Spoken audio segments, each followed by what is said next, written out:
सलाम, नमस्ते, सत श्री अकाल। मैं हूं रजा और आप देख रहे हैं रजा ग्राफी की ईरान स्पेशल रिपोर्ट। बताना चाहूंगा कि डोनाल्ड ट्रंप ने फाइनल वार्निंग दी है। जी हाँ, माइक को थोड़ा करीब कर लेता हूं क्योंकि मैं पब्लिक प्लेस यानी एयरपोर्ट पर हूं। तो मैंने जैसा आपसे वादा किया था कि मैं जहां भी होऊंगा, जिस हालत में भी होऊंगा, आपको अपडेट दूंगा। लिहाजा आपको बता दूं कि डोनाल्ड ट्रंप ने फाइनल वार्निंग दी है कि ईरान अपनी बैलिस्टिक मिसाइल का प्रोग्राम बंद कर दे, हथियार मिसाइल बनाना बंद कर दे, वरना हम आप पर हमला करेंगे। पहली बात। दूसरी बात यह है, रिपोर्ट आपकी स्क्रीन पर है भाई, भारी संख्या में अभी भी डिस्ट्रॉयर, अमेरिका के नेवी के डिस्ट्रॉयर लगातार ईरान को घेर रहे हैं। इतिहास में कभी भी अमेरिका ने इतनी भारी मात्रा में अपनी नौसेना को कहीं भी तैनात नहीं किया जितना इस बार एक अकेले ईरान को घेरने के लिए नेवी भेज रहा है अमेरिका। वहीं मैं आपको बता दूं कि ईरान भी रुकने और झुकने को तैयार नहीं है। उधर डोनाल्ड ट्रंप की धमकी और इधर ईरान ने अपने हथियारों को कुछ यूं गरजता हुआ दिखाया है। ये देखिए दोस्तों, जिसके अंदर दर्जनों मिसाइल और सैकड़ों मिसाइल लॉन्च होते हुए ईरान की ड्रिल, ईरान के हथियार नजर आ रहे हैं। यानी ईरान किसी भी हालत में पीछे नहीं है, अपनी पूरी ताकत से वो फाइनल वॉर के लिए तैयार है। वहीं लगातार डोनाल्ड ट्रंप ईरान को धमका रहे हैं।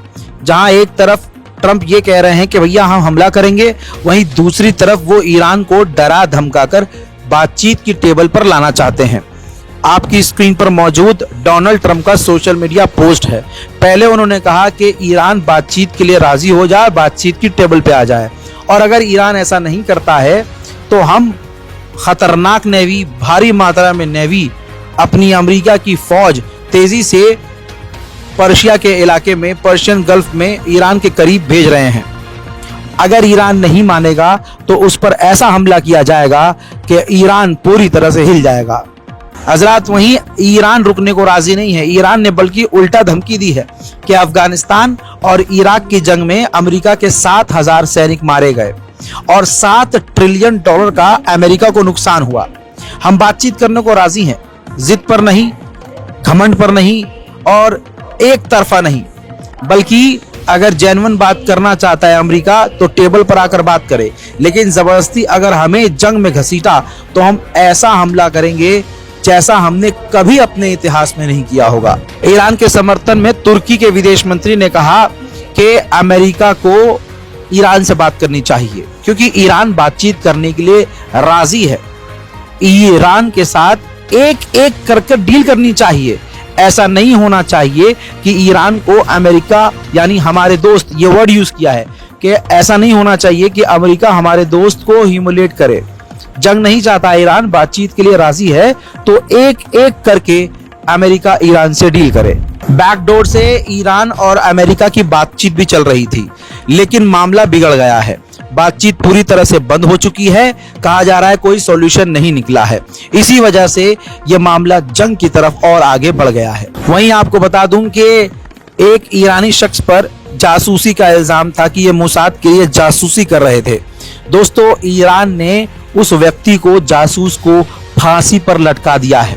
यानी ये भी ट्रंप की बात झूठी साबित हो गई कि अमेरिका के डर से अब ईरान फांसी नहीं दे रहा है, बल्कि ईरान ने पिछले 24 घंटे में एक व्यक्ति को लटका दिया है। जहां एक तरफ तुर्की अपने आप को ईरान का साथी, ईरान का दोस्त बता रहा है, वहां पर कई ऐसी हरकतें कर दे रहा है कि तुर्की पर आंख बंद करके भरोसा आज भी करना नामुमकिन है।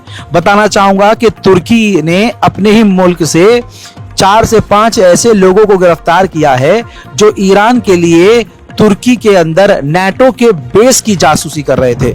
ईरान के विदेश मंत्री ने डोनाल्ड ट्रंप के मुंह में थूक दिया है और कहा कि हमने अमेरिका से बातचीत की कोई रिक्वेस्ट नहीं की है और हम मीडिएटर्स के साथ टच में हैं, लेकिन अभी तक हमें कोई ऑफर नहीं मिला है और फिलहाल अमेरिका से कोई बातचीत नहीं हो रही है।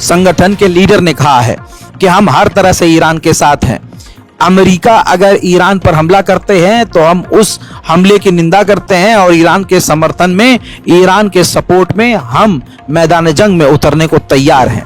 उधर ईरान जो है किसी भी हालत में नरमी का इस्तेमाल कर ही नहीं रहा है इस बार, बल्कि ईरान ने कह दिया है कि तमाम लोगों को अच्छे से मालूम है, बेहतरीन तरीके से हमारे आसपास के लोगों को मालूम है, हमारे पड़ोसी देशों को मालूम है कि अगर उनकी जमीन का इस्तेमाल हमारे खिलाफ किया गया तो हम उनके देश पर हमला करेंगे। हम बातचीत करने के लिए राजी हैं, लेकिन बातचीत के बहाने पिछली बार की तरह अगर हम पर अटैक कर दिया गया तो इस बात को दिमाग में अमेरिका यानी हमारा दुश्मन रख ले कि हम ऐसा जवाबी हमला करेंगे कि जैसा हमने खुद कभी हमला नहीं किया होगा। हजरात, मामला इतना गंभीर हो गया है कि यूरोप के देश जो अपने अपने एम्बेसडर्स को मिडिल ईस्ट में भेजा हुआ है, अरब देशों में इधर उधर, बता दूं कि यूरोप के देश अपने अपने लोगों को और एम्बेसडर्स और ऑफिशियल्स को मिडिल ईस्ट से निकाल रहे हैं, क्योंकि अब कुछ भी हो सकता है। उधर अमेरिकी ऑफिशियल ने बड़ी खतरनाक बात का खुलासा किया। उन्होंने कहा तुर्की, सऊदी अरब, कतर, ये कुछ देश ईरान से जो बातचीत हमारी करवा रहे थे वो बातचीत पूरी फेल हो चुकी है और अब कोई भी ईरान से बात नहीं हो रही है। उधर जर्मनी का चांसलर, जी हाँ, फड़फड़ा रहा है, जहर उगल रहा है।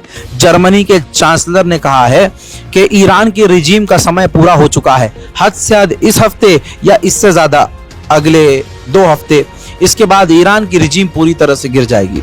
हज़रात, मेरी औकात कुछ नहीं है, लेकिन मैं उस 90 साल के बूढ़े पर इतना यकीन रखता हूं कि अगर ये रिजीम गिर गई तो याद रखना, ये समझ लीजिए पूरी दुनिया के लिए बड़ा झटका होगा। और जर्मनी का चांसलर, याद रखना, ये जर्मनी का चांसलर आने वाले समय में मुंहतोड़ जवाब का सामना करेगा, ये क्लियर है, क्योंकि ईरान के रिजीम को गिराने की साजिश और कोशिश ये पहली बार नहीं हुई है, यह हर बार होती है, हर साल होती है, बार बार होती है। लेकिन अभी भी ईरान की रिजीम मजबूती से टिकी हुई है, वरना अभी तक अमेरिका ईरान पर हमला कर चुका होता। उधर अमेरिका के विदेश मंत्री का बयान यह आया है कि ईरान की मिसाइलों के रेंज में मिडिल ईस्ट में अमेरिका के 30 से 40 हजार फौजी हैं। उनकी जान की सुरक्षा के लिए, उनकी रक्षा के लिए यह हो सकता है कि हम ही ईरान के ऊपर पहले हमला करें। अमेरिका के जो बयान है अभी भी अमेरिका के विदेश मंत्री के, उससे दिख रहा है कि अभी भी हाथ कांप रहा है ईरान पर हमला करने के लिए। दोस्तों, ईरान पर बयान देते हुए अमेरिकी विदेश मंत्री ने कहा कि ईरान की रिजीम इतनी कमजोर है कि दोबारा प्रदर्शन हो सकता है और ईरान के हालात बिगड़ सकते हैं। यानी अभी भी अमेरिका सोच रहा है कि हम डायरेक्ट हमला ना करें और कुछ ऐसा हो जाए कि ईरान की गवर्नमेंट अपने आप गिर जाए। उधर ईरान ने फिर से कंफर्म किया है कि हमारी फौज रिटेलिएशन के लिए, जंग के लिए अमेरिका से तैयार है और हमारी फिंगर ट्रिगर पर है। हजरात मोहतरम, सबसे बड़ी बात जान लीजिए, ईरान के सुप्रीम लीडर के एडवाइजर अली शमखानी ने बड़ी बात कही है, ध्यान से सुनिएगा। उन्होंने साफ कह दिया है कि ये सब बकवास है, छोटी स्ट्राइक, बड़ी स्ट्राइक, कोई भी अगर अमेरिका ने ईरान के खिलाफ कोई भी स्ट्राइक किया, कोई भी हमला किया, तो हम पूरी ताकत से तेल अवीव को यानी इजराइल को निशाना बनाएंगे। सिर्फ इजराइल को नहीं, हम अमेरिका के बेस को भी निशाना बनाएंगे और बड़े हमले करेंगे। इस बार हम फाइनल वॉर में हैं।